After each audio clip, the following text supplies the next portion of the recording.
Sabi nila, nasa huli daw ang pagsisisi. Talaga ba?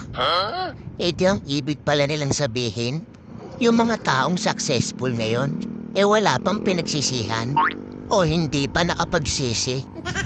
Para kasi sa akin, magiging huli lang ang lahat kapag nawala ka na. Kaya habang nabubuhay ka pa, marami ka pang magagawa.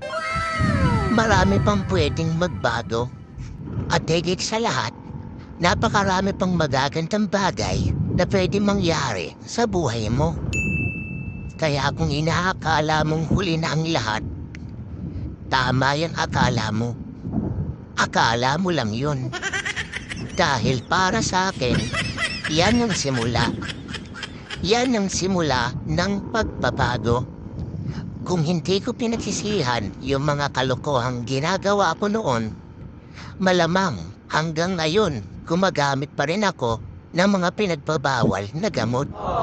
Baka hanggang ngayon kung saan-saan nyo lang ako nakikitang nakikipag-inuman.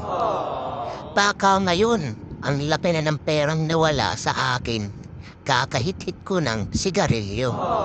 Kung hindi ako nagsisi, wala sana mga bagay na meron ako ngayon.